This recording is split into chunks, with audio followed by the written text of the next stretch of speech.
Karen had been a nightmare for years. As the HOA president, she wasn't just enforcing the rules, she was making them up as she went. Mailboxes too flashy? Fine. Grass slightly overgrown? Fine. Garage door left open for more than 10 minutes? Fine. She loved her power. But her worst mistake was trying to ban my wheelchair ramp. Why I needed the ramp, a battle for basic accessibility. I had lived in the neighborhood for 5 years without issue. Then, due to a severe spinal injury, my mobility deteriorated. Walking up even 2 steps to my front door became an exhausting, painful struggle. So, under doctor's orders, I had a wheelchair ramp installed. It wasn't extravagant. It wasn't ugly. It was a simple, ADA-compliant wooden ramp that allowed me to safely enter my home. And for the first week, everything seemed fine. Until I got a letter in the mail. The first HOA warning, Karen declares war. I opened the envelope and immediately saw bold red letters at the top. Notice of violation, unapproved structure. I read further. Dear homeowner, it has come to our attention that you have installed a non-compliant structure that does not adhere to HOA aesthetic standards.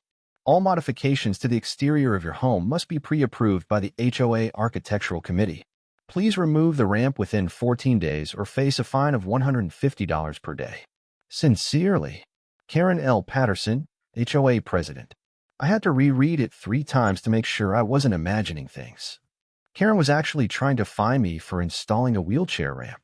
This wasn't aesthetic landscaping. This wasn't an optional home upgrade. This was a medical necessity, and she was demanding I remove it. I knew exactly what she was trying to do. She assumed I would panic, comply, and take it down. But what she didn't know, I'd already consulted a disability rights lawyer before installing it, and she was about to make the worst legal mistake of her life. My first response, a warning Karen should have listened to. I immediately wrote a formal response and hand-delivered it to the HOA office. It read, "To whom it may concern, my wheelchair ramp is a legally protected accessibility modification under the Americans with Disabilities Act, ADA, and the Fair Housing Act, FHA. The HOA cannot enforce aesthetic restrictions on necessary medical accommodations. Your attempt to fine me for this violates federal law. I strongly advise you to withdraw this violation notice immediately before legal action is pursued. Sincerely, my name." I handed it to the HOA receptionist and said, "Make sure Karen reads this." She nervously took the letter and nodded. I thought that would be the end of it. I thought Karen would back down. I was so wrong. Karen's next move, doubling down on discrimination. Instead of admitting her mistake, Karen escalated her attack. She called an emergency HOA meeting to discuss unauthorized property modifications. I showed up expecting some reasonable discussion. Instead, I walked into a full-blown interrogation. Karen sat at the head of the table, smirking like she had already won. She cleared her throat and said, "Before we begin, let me remind everyone, this is a private community with strict guidelines." Then she turned to me and continued, "We cannot allow special privileges that disrupt our neighborhood's aesthetic appeal." I raised an eyebrow. Special privileges? You mean basic accessibility? Karen ignored me. We have a responsibility to maintain property values. Your ramp is disruptive.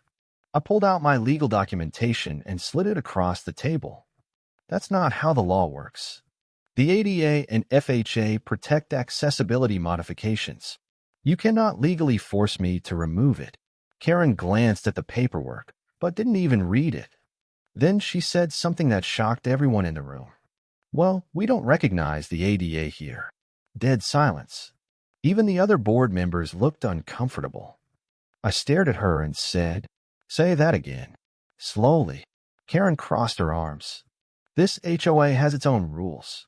We don't follow government interference." At that moment, I knew she was completely beyond reasoning.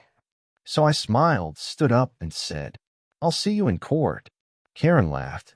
"You wouldn't dare." She had no idea what was coming. Bringing in the big guns that gets involved. The next day, I contacted a federal disability rights organization and explained the situation.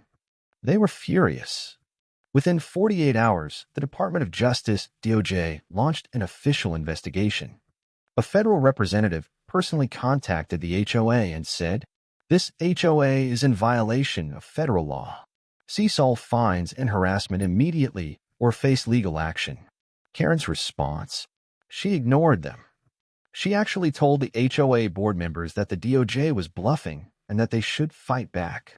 Her arrogance knew no bounds. So I gave her one last warning. I sent a letter to the HOA stating, "This is your final chance to comply with federal law. If you do not revoke your violation notice, I will pursue the full extent of legal damages. You have 48 hours." Karen's response? She shredded the letter in front of the HOA board. One member later told me, "She said you were bluffing." Big mistake. Because the moment that deadline passed, I took her straight to court. The legal nightmare begins for Karen. Within a week, Karen was personally served with a federal lawsuit. She had gone from smirking in a boardroom to panicking in a courtroom. Because now, she wasn't just fighting me. She was facing the full legal weight of the Department of Justice, and things were about to get very bad for her. Karen had made two fatal mistakes. She thought HOA rules were more powerful than federal law. She picked a fight with the Department of Justice. Now, she wasn't just dealing with an angry homeowner. She was facing a full-scale federal lawsuit, and she had no idea what was coming next. The HOA's first reaction, denial and defiance. When Karen and the HOA board were officially served with the lawsuit, I expected them to panic and back down. But instead, they doubled down on their stupidity. Their lawyer, some overpriced real estate attorney who clearly didn't specialize in federal cases, sent a ridiculous response. It stated, "The HOA has the right to enforce all community rules, including structural modifications. The presence of a wheelchair ramp violates aesthetic regulations and was not approved. This case has no merit." I nearly laughed out loud when I read it. They were actually trying to argue that the HOA could override disability laws. This was like arguing that fire wasn't hot. And the best part? They had just handed the DOJ the easiest courtroom victory ever. The court date arrives. Karen faces the judge. A few weeks later, we all arrived at the federal courthouse. Karen walked in smirking, still thinking she was in control. The moment the judge read the case details, his expression changed instantly. "Ms. Patterson, are you aware that your HOA is in direct violation of the Americans with Disabilities Act?" Karen crossed her arms. "Your Honor, this is a private community, and we have the right to regulate property modifications." The judge sighed. "That's not how the law works." Then he turned to me. "Plaintiff, do you have documentation proving that your wheelchair ramp is a legally protected accessibility feature?" I nodded. "Yes, Your Honor. I have full ADA certification, medical necessity letters, and precedent from multiple cases." I handed over a stack of evidence. The judge flipped through the pages, then looked back at Karen. "Ms. Patterson, you have no legal grounds for enforcing this ban. Do you have any justification for your actions?" Karen leaned forward. "Your Honor, wheelchair ramps lower property values. They make the neighborhood look like a hospital." The judge's face twitched. "Are you arguing that property values are more important than disability rights?" Karen stammered. I just think the HOA should have more control over its aesthetic standards." The judge cut her off. "That's enough. This court finds the HOA in direct violation of federal law. The violation notice is officially nullified." Then he looked back at me. "As for damages, how much are you seeking?" Karen's smirk disappeared instantly. The massive lawsuit, the HOA's worst nightmare. I wasn't just suing to get rid of the violation. I was suing for damages. And not just a small amount. I had documented emotional distress from being harassed over my disability, legal fees incurred from the case, public discrimination that affected my ability to enjoy my home. And since the HOA had refused to comply with federal law multiple times, I requested $350,000 in damages. Karen's face turned ghost white. The HOA lawyer whispered something to her. Then the judge said, "Given the clear violation of federal law, I find the requested damages reasonable. The HOA will pay the plaintiff $350,000. Karen jumped up from her seat. "What? That's outrageous. The judge glared at her. You should have followed the law, Ms. Patterson. Karen tried to argue again, but the judge shut her down. This case is over. The HOA is fined, the ramp stays, and you, Ms. Patterson, are personally banned from holding any HOA leadership position ever again. That was it. Karen had lost everything. Her HOA power? Gone. Her legal fight? Over. Her reputation? Destroyed. And it was entirely her own fault. The aftermath, Karen faces the consequences. After the ruling, the HOA board turned on Karen immediately. They blamed her for the $350,000 fine that drained their finances, the public scandal that made national news, the federal lawsuit that nearly got the HOA dissolved. At the next HOA meeting, Karen was officially removed from the board. And as she stormed out, someone called out, "Guess you should have read the law, Karen." She slammed the door behind her and never came back. The community celebrates when new beginning. With Karen gone, the HOA made several major changes. The architectural policy was rewritten to allow disability accommodations. The HOA board was required to attend disability law training. A new rule was passed stating that any major HOA decision must comply with federal law, no exceptions. And the neighborhood was finally free. I could finally go outside without fear of HOA harassment. No fines, no threats, no ridiculous nonsense. Just peace. And Karen, she had become a cautionary tale. The story of the HOA president who thought she was above federal law spread across online HOA forums. She was now the face of what happens when an HOA gets too much power. And the best part, she would never be in charge of anything again. The lawsuit's bigger impact, changing HOA rules nationwide.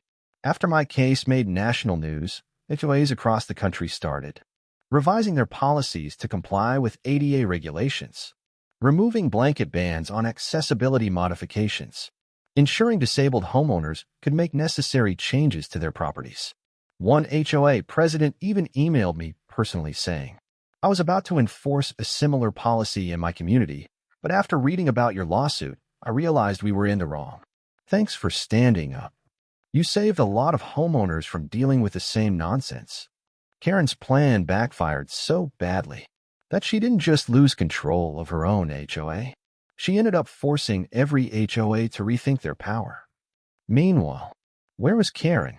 While HOAs across the country were dealing with the fallout from my lawsuit, Karen was dealing with a disaster of her own. Because after she lost her house and moved to another HOA community, she tried to run for the HOA board there. And guess what? They laughed her out of the election. Her reputation had followed her. She had gone from a power-hungry HOA dictator to a joke that nobody took seriously. She would never hold power again. Karen had lost everything. Her HOA presidency? Gone. Her power over the neighborhood? Destroyed. Her control over my wheelchair ramp? Completely crushed in court. But instead of accepting her defeat and moving on, she went into full meltdown mode. And her next moves will be some of the most desperate, ridiculous, and downright hilarious acts of revenge I had ever seen. Karen tries to rally support. The petition disaster. A few days after the court ruling, Karen did something so predictable, it was almost funny. She started a petition to reverse the corrupt lawsuit. She went door to door, ranting about how the HOA had been unfairly targeted and how I had weaponized the government against her. Her petition was an absolute joke. It read, "We demand justice. The HOA should be allowed to enforce rules without government interference. Sign here to support the fight against tyranny and the erosion of community standards." Her goal? Get at least 100 signatures to pressure the HOA into reinstating her. The reality? She got 7, and 3 of them were from her own family. Neighbors slammed doors in her face. Some laughed and told her to move. One homeowner, an elderly woman named Mrs. Thompson, literally sprayed her with a garden hose when she wouldn't leave the porch. Karen stormed off dripping wet, screaming that she would be back with lawyers. She never came back. Karen's next move, fake violation notices. When her petition flopped, Karen tried something even more desperate. She started printing fake HOA violation notices and stuffing them into people's mailboxes. The notices looked real at first glance, but they had one big problem. She didn't have access to the official HOA letterhead anymore. So instead, she printed them on regular printer paper and signed them. Karen L. Patterson, concerned citizen. One of the fake violations read, "Notice of noncompliance. Your exterior modifications have been deemed unacceptable. Please correct this violation within 7 days or face penalties." The funniest part, there were no exterior modification rules anymore. She was literally making up HOA laws that no longer existed. Someone reported her, and the HOA sent out an email warning residents to ignore any notices not stamped by the board. And just like that, Karen's fake fines were useless. But she still wasn't done. The neighborhood Facebook war.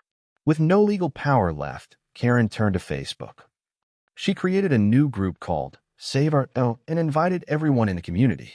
Her posts were absolute gold. Our neighborhood has been taken over by people who don't respect the rules. If we don't fight back, this place will turn into chaos. First, they allow wheelchair ramps. What's next? Loud parties?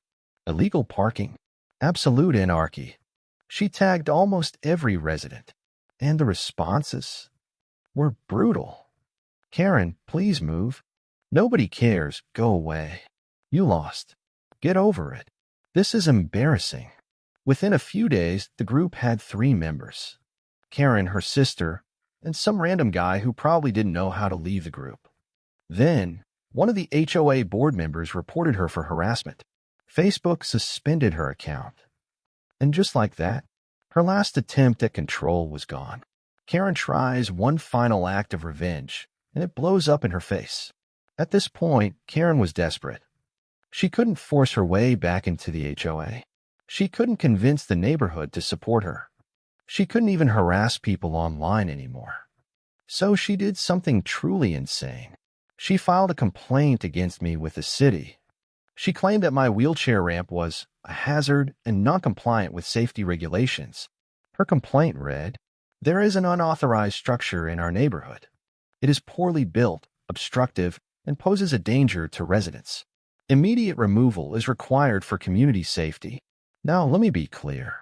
My ramp was built to exact ADA specifications. It had been professionally installed and approved by city inspectors. But Karen thought the city would just believe her lies. She had no idea that I had copies of my building permits and compliance certifications. The city sent an investigator to check the complaint. When they arrived, I handed them the paperwork proving my ramp was fully legal. Then I showed them security footage of Karen stuffing fake notices into mailboxes. The investigator laughed. Then they said, "Yeah, we're dismissing this complaint. But if you'd like to file one against her, you have plenty of evidence." And that's exactly what I did. Karen gets a visit from the police. 2 weeks later, Karen got a knock on her door. It was a police officer holding a folder. "Ms. Patterson, we have reports that you've been harassing your neighbors and filing false complaints. If this continues, you may be charged with criminal harassment." Karen flipped out. She screamed that she was being targeted. She claimed the police were corrupt. She even tried to blame the HOA board. The officer didn't care. "This is your official warning. If we get another report, we'll take further action." Karen slammed the door in his face. And from that moment on, she finally shut up. The neighborhood's final victory, the Karen-free celebration. With Karen officially defeated, the HOA board decided to do something hilarious. They planned a neighborhood barbecue and named it the Karen-free celebration. They even sent out official invites that said, "Come celebrate the first month of our peaceful, Karen-free community. Enjoy food, games, and the relief of living without nonsense or drama." The entire neighborhood showed up. And Karen, she had to sit in her house, listening to laughter, music, and celebration from her window. She had gone from ruling the HOA to being completely ignored. And that was the worst punishment imaginable for her. The final nail in the coffin, Karen moves away. A few months later, Karen finally gave up. She put her house up for sale and left. And when the moving truck pulled away, the entire neighborhood stood outside and waved goodbye. One neighbor even played "Hit the Road Jack" on a speaker. It was the perfect ending to the worst HOA president in history. And the best part, Karen was never heard from again. Karen was finally gone. Her HOA dictatorship, over. Her ridiculous fines, eliminated. Her obsession with controlling everything, gone forever. For the first time in years, the community was finally free. But what happened next was nothing short of amazing. Because without Karen lurking over everyone, the neighborhood transformed into something better than anyone could have imagined. The first change, the HOA's major reforms. The very first thing the new HOA board did, they rewrote the rules. Karen's reign had been defined by ridiculous regulations, unnecessary fines, and absolute power over the smallest details. But the new board, they were determined to undo all of it. So they held an emergency meeting and put forth 3 major proposals. In Karen's dictatorship rules, no more excessive fines for minor violations. Homeowners could now make reasonable modifications to their homes without absurd restrictions. Insured disability protections were legally enforced. The HOA was now required to follow ADA and fair housing laws. Any future HOA president who attempted to restrict disability accommodations would be immediately removed from office. Create a fair and transparent process for community decisions. Homeowners could now vote on major changes, instead of decisions being made solely by the board. The HOA was no longer allowed to operate in secrecy. And when they brought these new rules up for a community vote, it passed with 99% approval. Karen's entire legacy was erased overnight. The impact of Karen's absence, a community reborn. The effects of her removal were immediate. No more paranoia. People weren't afraid to check their mailboxes, wondering if they'd get a random fine. No more HOA harassment. Homeowners could park in their own driveways without fear of being towed. No more spying. Neighbors actually trusted each other instead of reporting every minor issue to the HOA. It was like the entire neighborhood had taken a deep breath for the first time in years. One resident, a single mother named Rachel, summed it up perfectly. I used to hate living here, but now I actually feel like I belong. And she wasn't the only one. People started talking, gathering, and actually enjoying the neighborhood. Without Karen wielding power over them, they could finally live in peace. The ultimate sign of change, the community celebration. To celebrate the new HOA era, the board planned a huge neighborhood event. They called it New Beginning Block Party. The invitation was hilarious. It read, "Join us for a celebration of freedom from HOA tyranny. No fines, no harassment, no clipboard-wielding nightmares. Just good food, great neighbors, and the joy of living Karen-free." And the event was legendary. The block party that changed everything. On the day of the event, the entire street was transformed. Barbecue grills lined the sidewalks. A live band played music. Kids ran around with balloons and face paint. Neighbors brought out lawn chairs and shared stories. And the best part, for the first time in a decade, everyone was happy. People who had never spoken to each other before were suddenly chatting like old friends. One man, who had been fined 6 times for unauthorized decorations, walked up to me and shook my hand. Man, I was ready to move out. But now, I actually like it here. And the new HOA president, Greg, raised his drink and made a toast to a Karen-free neighborhood. May we never suffer under another HOA tyrant again. The crowd cheered. And at that moment, we all realized something. The neighborhood hadn't just survived Karen. It had become stronger because of her downfall. The new HO, a board that actually helped people. With Karen gone, the HO board actually started doing its job. Instead of punishing homeowners, they helped them. When a neighbor's fence broke, the HO organized volunteers to fix it instead of fining them. When a family struggled to maintain their yard due to illness, the HOA hired landscapers to assist instead of threatening penalties. When an elderly couple needed help with their driveway, neighbors actually pitched in without being forced to. For the first time in years, the HOA was actually a good thing. And the best part, nobody had to live in fear anymore. How I knew Karen was truly gone. One day, a few months after the lawsuit, I was sitting on my porch when a neighbor stopped by. "Hey, did you hear about Karen?" I raised an eyebrow. "Oh no, what now?" He chuckled and held up his phone. It was a screenshot from a Facebook group called Karen's New HOA Nightmare. Apparently, after leaving our neighborhood, Karen had moved into a different HOA community, and within weeks, she was already causing problems again. But this time, the HOA wasn't putting up with her nonsense. They fined her for breaking the same ridiculous rules she used to enforce on others. They denied her request to join the board, and when she tried to file another lawsuit, she lost again. She had gone from a power-hungry HOA dictator to a powerless nobody. And honestly, it was exactly what she deserved. The final legacy, Karen becomes a neighborhood legend. Over time, Karen's story became legendary. New homeowners moving in would hear, "This place used to be run by a Karen, but we took her down." And every year, on the anniversary of the lawsuit, someone would bring out the old HOA violation letters she used to send, and we'd all laugh about how ridiculous they were. Karen had tried to control the neighborhood. Instead, she became a cautionary tale, a reminder of what happens when an HOA gets too much power. And more importantly, a lesson in what happens when a community fights back. Because in the end, the neighborhood won, and Karen was just a bad memory. Karen's downfall wasn't just a victory for our neighborhood. It was a wake-up call for HOAs everywhere. Because what started as one power-hungry HOA president harassing a disabled homeowner turned into a legal battle that set a precedent across the country. And the impact would go far beyond one neighborhood. The media explosion, how the story went national. After Karen lost her lawsuit, our community thought that would be the end of it. But then, the story blew up. Local news stations had already covered the court case, but after the final ruling, it started gaining nationwide attention. Major news outlets picked it up with headlines like, "HOA president loses $350,000 lawsuit after violating disability right." "Homeowners wheelchair ramp sparks landmark legal battle." The HOA tyrant who thought she was above the law.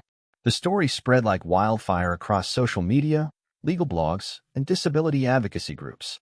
People were outraged that an HOA would even try to pull something like this. But what really got everyone talking? The lawsuit itself. Because when people realized that HOAs were being held accountable for violating federal law, they started fighting back. Other homeowners started challenging illegal HOA rules. Before my case, most homeowners believed HOAs could do whatever they wanted, that they could make up rules, enforce them however they pleased, and punish people with no consequences. But now, people knew better.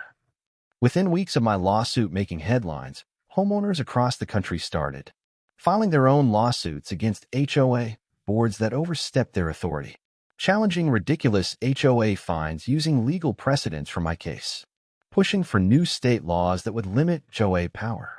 And the results were incredible. The legal domino effect. New HOA laws get introduced. Lawmakers began paying attention to the growing HOA abuse problem. They saw how many HOAs were run by power-hungry board members who thought they were above federal law. And as a result, several new laws were introduced across multiple states. HOAs were banned from restricting accessibility modifications. My case set a legal precedent, making it clear that no HOA could ever enforce aesthetic bans against wheelchair ramps again. Stronger protections for homeowners against HOA abuse. Many states passed laws limiting the fines HOAs could issue. Homeowners now had more legal options to fight back against unfair HOA policies.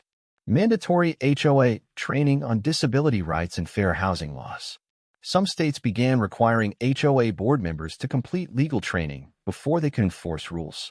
For the first time in years, HOAs were being forced to follow the law. And it all started because Karen tried to ban my wheelchair ramp. How my lawsuit became a case study in legal courses. A few months after the ruling, I got an unexpected email from a law professor. It read, "I wanted to reach out to let you know that your case has been added as a case study in our property law curriculum. Your fight against the HOA has become an important legal example of homeowners' rights and disability law. Thank you for standing up and making a difference." I was stunned. What started as a petty HOA dispute had turned into a landmark case in property law. And the best part? Law students across the country would now learn from Karen's mistake. She wanted to make an example out of me. Instead, she became the example. Across the country start changing their rules. After my case went public, HOA boards across the country started scrambling. They knew they could no longer get away with making illegal rules. And within a year, thousands of HOAs revised their policies to remove blanket bans that violated federal law, create clear guidelines for accessibility modifications to prevent future lawsuits, ensure their rules aligned with ADA and Fair Housing Act requirements. One HOA president even emailed me personally saying, "I was about to enforce a similar ramp ban in my community, but after reading about your lawsuit, I realized we were in the wrong. Thanks for standing up. You saved a lot of homeowners from dealing with the same nonsense." Karen's plan backfired so badly that she didn't just lose control of her own HOA. She ended up forcing every HOA to rethink their power. Meanwhile, where was Karen? While HOAs across the country were dealing with the fallout from my lawsuit, Karen was dealing with a disaster of her own. Because after she lost her house and moved to another HOA community, she tried to run for the HOA board there. And guess what? They laughed her out of the election. One resident later told me she tried to make a speech about restoring order. Someone in the crowd shouted, "Didn't you get sued for violating federal law?" And the whole room erupted in laughter. She lost by a landslide. Karen had gone from a Tyrant to a joke that nobody took seriously. She would never hold power again. The final victory, a letter from a fellow veteran. One day, I received a handwritten letter in the mail. It was from a fellow disabled veteran who had heard about my story. It read, "I wanted to personally thank you for what you did. I've had my own struggles with an HOA trying to enforce illegal rules against me. But after reading about your case, I was able to challenge them and win. You didn't just fight for yourself. You fought for all of us." I sat there for a long time, holding that letter. Because in the end, this wasn't just about Karen. It was about every homeowner who had ever been bullied by an out-of-control HOA. And now, they knew they could fight back and win. Karen's legacy, a cautionary tale for HOA boards everywhere. Karen had tried to control everything. She thought she was above the law. She believed that HOA rules mattered more than federal regulations. But now, she was a cautionary tale. Her story was told in legal courses, disability rights seminars, and HOA meetings nationwide. Her name became a warning. Anytime an HOA tried to enforce ridiculous rules, someone would bring up Karen's lawsuit, and the board would back off. She had set a precedent. Just not the one she wanted. Karen's downfall had sent shockwaves through the HOA world. Her name became infamous in homeowner associations, legal studies, and online HOA forums. She had tried to rule with an iron fist and ended up being remembered as the woman who single-handedly lost a $350,000 lawsuit by ignoring federal law. But while my community moved on, thriving without her, Karen's life was an absolute shambles. Karen's new reality, a life without power. After she lost the lawsuit, was removed from the HOA, and became a neighborhood pariah, Karen had no choice but to move away. She sold her house at a loss since no one wanted to buy a home with a history of HOA corruption, and within a few months, she relocated to a new neighborhood, another HOA community. Because of course she did. But this time, things were different. She wasn't the one in charge anymore. And when she tried to run for the HOA board in her new neighborhood, it backfired spectacularly. Karen's humiliating HOA election loss. In her new community, Karen assumed she could regain power. She started attending HOA meetings, loudly voicing her expertise on rule enforcement and neighborhood order. Then, after only 3 months, she officially announced her candidacy for the HOA board. And what happened? It was an absolute disaster. At the first candidate forum, someone stood up and said, "Wait, aren't you the Karen who lost a huge lawsuit for illegally trying to ban a wheelchair ramp?" Karen froze. Another person laughed and added, "Yeah, I read about that online. You lost your entire HOA position, didn't you?" Within minutes, the entire crowd was talking about her past. By the time the election results came in, Karen had received a grand total of 3 votes, and 2 of them were probably from her own family. She had gone from HOA Tyrant to an outcast nobody took seriously, and she would never hold power again. Meanwhile, back in our neighborhood, while Karen was embarrassing herself in a new community, our neighborhood was thriving. The new HOA board had completely reformed the association into something fair and reasonable. No more ridiculous fines. No more power-hungry board members. No more spying and rule-enforcing patrols. People actually liked living there again. And for the first time in years, neighbors started doing things they hadn't done before. Kids could play outside without fear of noise complaints. People actually helped each other instead of reporting each other to the HOA. Homeowners no longer had to worry about getting fined over nonsense. It was a complete transformation. And the best part, nobody missed Karen. The final celebration, a Karen-free anniversary party. 1 year after Karen was removed from the HOA, someone in the neighborhood had a brilliant idea. We should throw an anniversary party. Not just any party. A Karen-free anniversary celebration. The entire neighborhood loved the idea.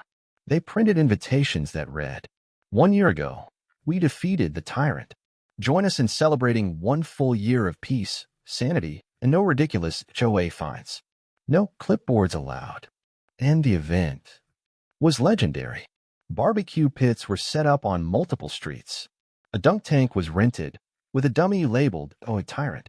One neighbor even made t-shirts that said, "I survived a Karen." And the funniest part, someone brought a framed photo of Karen's old HOA violation letters, and we set them on fire in a ceremonial goodbye Karen moment. It was the perfect send-off. Karen had ruled it like a dictator. Now, she was nothing but a bad memory. The lawsuit's final impact of a lasting victory. Even though Karen was long gone, her mistakes continued to benefit homeowners everywhere. Thanks to my lawsuit, HOAs across the country revised their rules to comply with federal law. More homeowners stood up against HOA abuse, using my case as a precedent. Lawmakers introduced new regulations to limit HOA overreach. And for the first time ever, HOAs had to be careful about enforcing rules. Because if they stepped out of line, they could be sued. Just like Karen. The final word on Karen. What happened to her? As for Karen, she never fully recovered. After her embarrassing election loss, she tried moving again, but by then, her name was too infamous. Every time she tried to join another HOA board, someone would Google her name and find a lawsuit. She was officially blacklisted from power. One person even sent me a screenshot of Karen ranting in a Facebook group for displaced HOA leaders. Her post? HOAs are under attack. We must fight back against homeowners who think they can do whatever they want. The comments roasted her. Lady, you lost a $350,000 lawsuit. Maybe take the L and move on. Aren't you the Karen who got laughed out of an HOA election? You literally became a meme. Give it up. Karen had gone from ruling an entire neighborhood to being an internet joke. And honestly, it was exactly what she deserved. The final reflection, a battle worth fighting. Looking back, I realized that fighting back against Karen wasn't just about my wheelchair ramp. It was about standing up for every homeowner who had ever been bullied by a power-hungry HOA. And in the end, we won. Karen thought she was untouchable. But she learned the hard way that no one is above the law. And now, HOAs everywhere knew they couldn't just make up rules and expect people to follow them. Because if they tried, they'd end up just like Karen. Defeated, humiliated, and completely powerless. The true lesson, a community united will always win. Karen believed she could control everything. That her HOA position made her invincible. That nobody could challenge her. But in the end, a single lawsuit destroyed everything she built. Because when a community stands together, even the worst HOA tyrant can be taken down. And Karen, she will forever be remembered as the woman who lost everything over a wheelchair ramp.